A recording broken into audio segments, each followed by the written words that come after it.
This here is what some people would call a haul, or the Brits would call it a job lot, or it could just be a pile of old crap. I have absolutely no idea.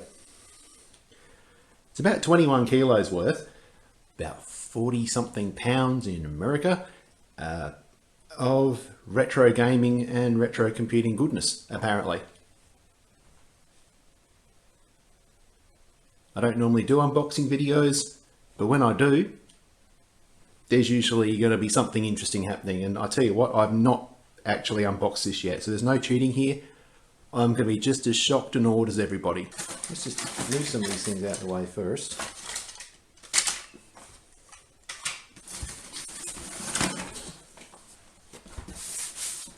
Not going to lie, ZX81 is one of my holy grails, and oh my god, it's so tiny.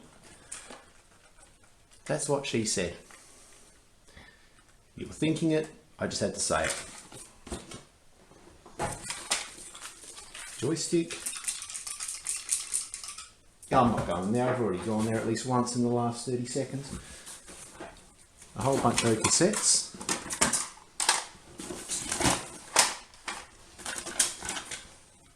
Really well packed, but I'll be honest with you, I didn't buy this for a whole bunch of old Spectrum cassettes. That's just a bonus. The real fun stuff's going to come a little bit later on.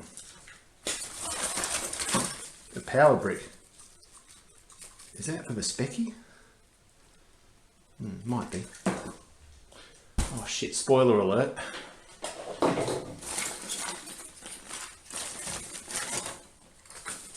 Another power brick. No idea what that's for. No, seriously, I don't have any idea what that's for. Oh, that's interesting. BBC Bangor. An iconic Atari joystick. And you can't have Atari joysticks without paddles. Is that meant to?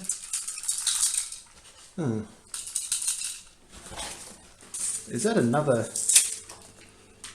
Sinclair ZX power supply? Okay. I'm thinking, is that ZX81 power supply just floating around in the middle of nowhere? Or what? Oh, well, at least I know this isn't a box of sand. That was my biggest concern. That's so cute. Oh, look at the cute little baby computer. Oh.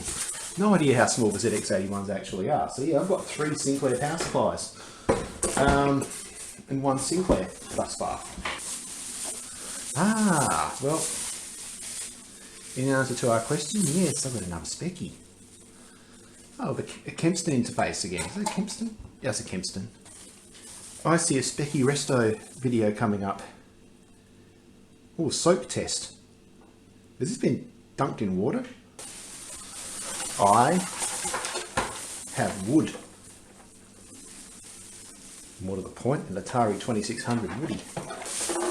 Oh, we've got more wood. Oh, Jet Set Willy. Yeah. It's pretty much mandatory to have Jet Set Willy with a Specky. It's kind of like how when people first bought DVD players, the first DVD they bought was The Matrix.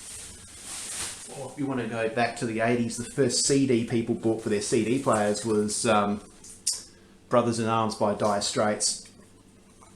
Okay, boomer. Soft Aid. Oh my god, that's based on the Live Aid. Everybody thinks they can do a Bob Geldof impression. I know I can't, which is why I won't. Yeah.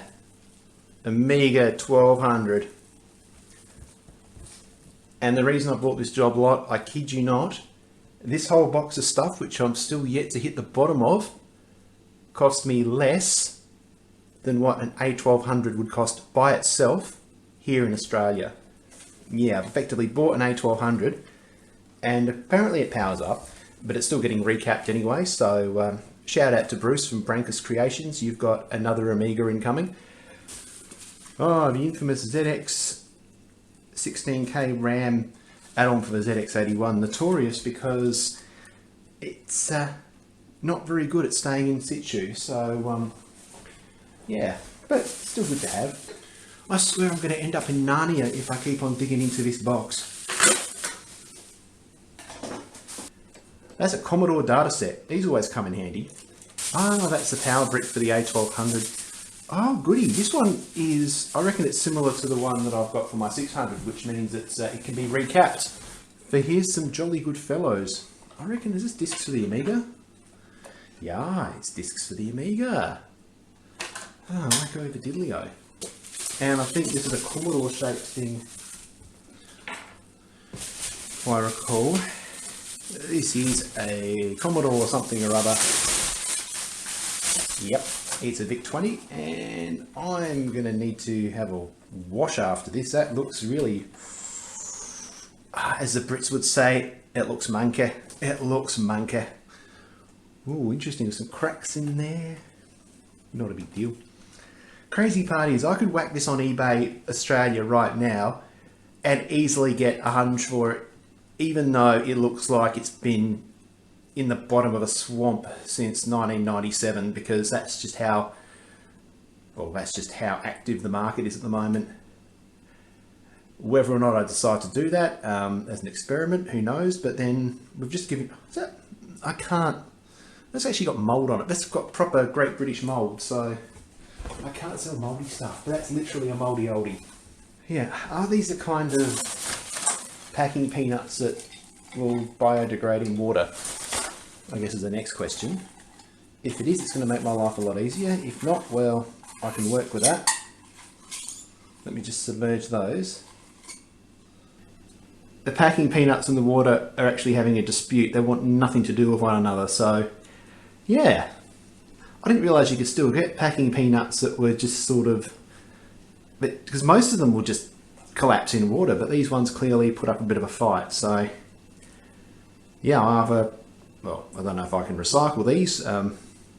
Maybe I could make some ghetto flotation devices out of them. I don't know.